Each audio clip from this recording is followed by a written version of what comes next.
Seja bem-vindo ao Hashi Quebrado, o seu canal sobre mangás, e esse é o quadro Assista Se Tiver Coragem, no qual narramos os contos do mestre do horror, Junji Ito.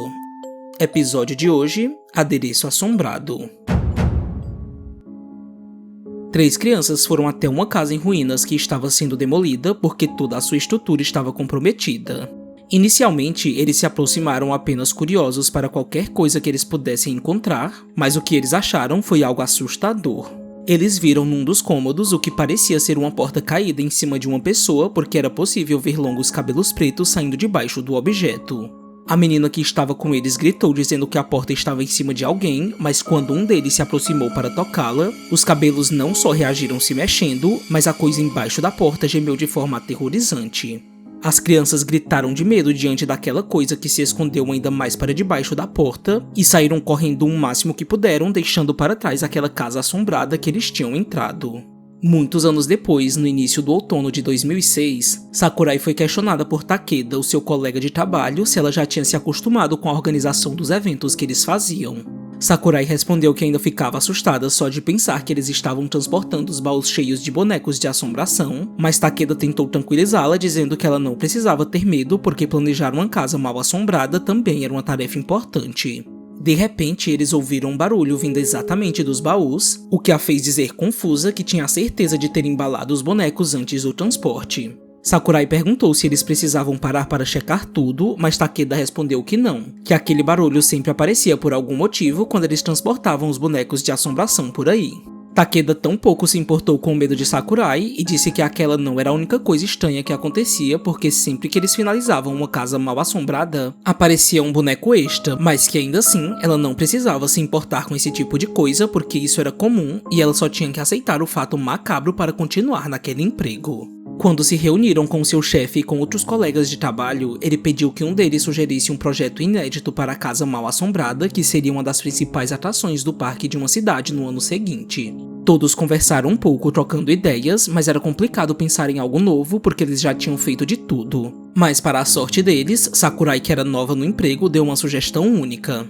Ela disse que eles podiam fazer uma casa em ruínas cujo um dos cômodos teria uma porta de papel caída com algo embaixo. Sakurai detalhou sua ideia dizendo que quando os visitantes tentassem encostar nos cabelos esparramados debaixo da porta, eles poderiam fazer um mecanismo regredir os cabelos, mas não só isso, um gemido assustador precisava aparecer logo em seguida. Alguns meses depois, em 2007, Sakurai e Takeda foram até o ateliê de Arakawa, um homem que preparava os bonecos de assombração para a empresa onde eles trabalhavam. Eles entregaram uma lista de bonecos que eles queriam que fossem produzidos e um deles chamou a atenção de Arakawa, o fantasma embaixo da porta de papel. Ele riu empolgado de maneira esquisita, dizendo que ele já estava pensando em como tudo seria feito, e assim os dois voltaram ao trabalho. No caminho, Sakurai revelou que essa ideia que ela teve surgiu quando em sua infância ela entrou com os amigos numa casa em ruínas e eles se depararam com um fantasma embaixo da porta. Os anos tinham se passado, mas aquele gemido que ela ouviu ainda estava presente em sua mente de tão aterrorizada que ela ficou. Sakurai não fazia ideia do que teria acontecido se eles tivessem levantado a porta completamente, mas ela queria que de alguma forma eles recriassem essa atmosfera de medo que ela sentiu naquela velha casa assombrada. Takeda não ficou surpreso com o relato, até porque eles já tinham visto e ouvido coisas estranhas em seu emprego. Ele apenas disse que talvez isso fosse possível porque, apesar de excêntrico, Arakawa era um excelente profissional. À noite, Sakurai ficou tão imersa no projeto que ela começou a pensar num modo de recriar o gemido de maneira mais fiel. O problema é que o som que ela ouviu vindo debaixo da porta parecia um gemido feminino. E mesmo tentando de todas as formas recriá-lo e até mesmo pedindo para amigas e dubladoras profissionais, nada chegava perto daquele som emitido pelo fantasma. 3 meses depois, ainda pensando em como poderia contornar esse problema, Takeda a chamou para ir até o ateliê de Arakawa porque ele tinha terminado de construir os bonecos que eles tinham encomendado. Mas antes de chegarem no local, Takeda avisou de que Arakawa estava agindo de maneira estranha porque ele tinha telefonado para ele e ele estava falando coisas completamente sem sentido. Quando chegaram no ateliê, eles se depararam com uma enorme quantidade de bonecos assustadores que cercavam justamente a atração daquele ano, o fantasma embaixo da porta. Eles ficaram se perguntando onde Arakawa poderia estar, mas assim que Sakurai olhou mais um pouco para o espaço embaixo da porta, ela o viu fazendo o papel do fantasma. Arakawa se levantou rindo de maneira descontrolada e assustadora. Ele disse para si mesmo que sua obra-prima tinha fugido dele e os dois perguntaram o que estava acontecendo, mas ele apenas comentou que a coisa embaixo da porta era extremamente rápida. Antes de irem embora, Takeda e Sakurai o deixaram sob cuidados médicos e comentaram que o projeto não ia ser prejudicado porque o único boneco que ficou faltando foi justamente o fantasma embaixo da porta, mas que eles iam pensar num jeito de substituí-lo. Sakurai perguntou para Takeda se ele achava que Arakawa tinha visto alguma coisa para estar daquele jeito tão fora de si, mas Takeda se irritou e disse que ele viu o que queria ver porque naquele tipo de trabalho, a mente humana pregava peças, mas exatamente após ele terminar de falar, eles ouviram os bonecos fazerem barulho logo atrás deles. O som que apareceu de repente os pegou tão desprevenidos por conta daquela atmosfera bizarra que Takeda se esqueceu por um momento que precisava olhar para frente. Mas já era tarde, o caminhão onde eles estavam acabou virando quando Takeda tentou evitar o choque com outro veículo. Sakurai forçou o corpo a não perder a consciência e tentou entender o que tinha acontecido, mas quando ela olhou para a direção onde Takeda deveria estar, ele apenas viu sua mão tentando deslizar para fora de onde ele estava preso. Sakurai tirou o cinto de seguranças e acabou despencando de costas para o chão, mas assim que ela se voltou para a mão de Takeda, ela entendeu que algo horrível tinha acontecido com ele. Seu corpo havia sido esmagado pelo caminhão. Sakurai ficou por alguns segundos paralisada olhando para aquela cena angustiante, mas sem aviso algum, ela o ouviu gemer. Um gemido assustador que lhe gelou a espinha e a fez se lembrar na hora do fantasma embaixo da porta. Depois do velório, Sakurai chamou seu chefe para discutir algo sobre o trabalho. Ela levou até ele uma caixa de som e ao tocar num dos botões, o aparelho reproduziu gemidos angustiantes que pareciam ter vindo de outro mundo. O som foi tão assustador que ele pediu que ela desligasse o aparelho imediatamente. Sakurai disse que tinha preparado aquele som para ser o gemido da atração principal, e apesar de estar incrédulo que ela tivesse conseguido achar um som tão medonho que combinasse exatamente com o que eles estavam procurando, ele perguntou quem tinha gravado aquele gemido, e para sua surpresa, ela disse que aquela era a voz de Takeda. Sakurai revelou que no momento do acidente, algo dentro dela fez gravar aquele som quando ela se deparou com Takeda gemendo embaixo do caminhão. Seu chefe, no entanto, disse que isso não fazia sentido porque aquele era claramente um som feminino, mas Sakurai disse que o tinham conseguido aumentando a velocidade do som. A única coisa sem explicação era que aqueles gemidos eram exatamente os mesmos que ela ouviu na sua infância.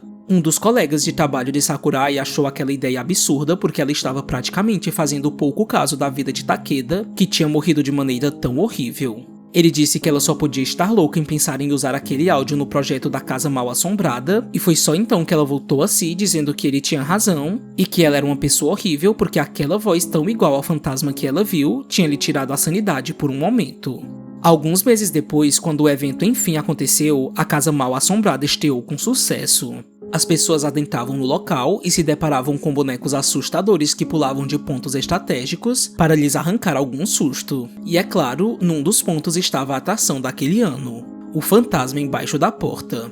Quando um dos visitantes se aproximou da porta e a levantou, ele se deparou com um monstro real demais para ser um boneco, porque ele era mais assustador do que um objeto conseguia ser. Mas a coisa o encarou e saiu em alta velocidade, deixando para trás apenas um gemido macabro. Sakurai e um outro colega ouviram os gritos vindos da área do fantasma embaixo da porta e viram pelas câmeras de vigilância as pessoas acuadas de tanto medo.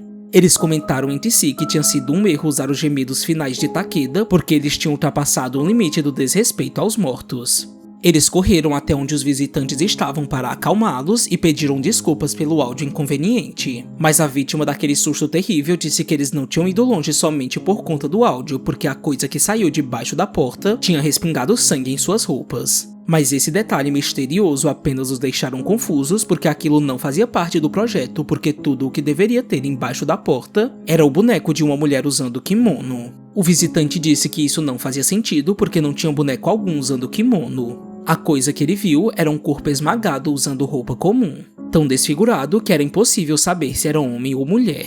Seu colega de trabalho, inconformado com aquele relato, levantou a porta e ficou sem entender porque o boneco tinha desaparecido. E foi então que tudo escalonou para um nível ainda mais intenso de medo. Ele lhes disse que a coisa embaixo da porta definitivamente não era um boneco, porque ele tinha saído andando numa velocidade surpreendente atirando sangue para todos os lados. O homem contou que aquela coisa estava caminhando tão rápida como se fosse um vídeo acelerado, e isso fez Takeda vir na mente de Sakurai imediatamente. Fim. Adereço Assombrado é um conto extra que aparece no mangá Contos de Horror da Mimi, uma das personagens mais recorrentes de Ito. Esse conto é um dos meus favoritos porque gosto da forma como o horror cresce na história, porque as circunstâncias certas dão vida novamente ao encontro sobrenatural que Sakurai teve na infância. Como já é a marca registrada de Junji Ito, a aparência do fantasma é uma dessas coisas que fica a cargo de nossa imaginação, mas acho que nessa história o medo nasce justamente da ideia tão única de existir um ser sobrenatural embaixo de uma porta caída no chão. Então manter suas características no escuro é a escolha certa. Existem 2 prováveis caminhos nesse conto que explicam a ligação de Sakurai com o fantasma. O primeiro deles é que ela sempre esteve sendo assombrada de forma silenciosa por esse ser, mas o que dificulta um pouco essa interpretação é que em nenhum momento ela cita algo sobre isso até os eventos assustadores acontecerem. O segundo e mais provável é que todo o contexto atraiu esse fantasma que mesmo após anos conseguiu se aproximar novamente, já que tenho dúvidas se foi mesmo Takeda quem apareceu no fim do conto como uma nova assombração. Existe a possibilidade de que a coisa que assombrou Sakurai na infância apenas tenha tomado a forma de Takeda, porque quando eles vão buscar os bonecos que foram encomendados, Arakawa conta que o fantasma embaixo da porta tinha escapado em alta velocidade, e é logo em seguida quando Takeda morre que Sakurai o ouve gemer como o fantasma de seu passado. No entanto, o próprio Takeda dá um detalhe curioso sobre o emprego deles. Ele diz que sempre aparecia um boneco extra na casa mal assombrada, o que pode ser uma referência sutil ao fato de que ele é um fantasma adicional no fim da história. E o que me faz pensar isso é que quando os visitantes falam que ele estava andando como se estivesse num vídeo acelerado, Sakurai se lembra que acelerou seus gemidos agonizantes para se assemelharem aos do fantasma que a fez dar vida para aquele projeto. De qualquer maneira, seja qual for a resposta para o que se esconde embaixo da porta, Sakurai hora ou outra acabaria se deparando com algum evento macabro porque ela mesma já tinha ouvido os bonecos se mexerem dentro dos baús. Calhou apenas que a coisa mais assustadora que ela viu foi justamente algo familiar. Uma memória que ela pensou que tinha ficado no passado e que voltou para assombrá-la. Espero que você tenha gostado do vídeo e não se esqueça de deixar a sua curtida, de comentar o que achou do conto, de se inscrever no nosso canal e de conferir a nossa série de vídeos sobre as histórias do autor e sobre outros assuntos abordados aqui no Hashi Quebrado. Enfim, até mais e nos vemos no próximo vídeo.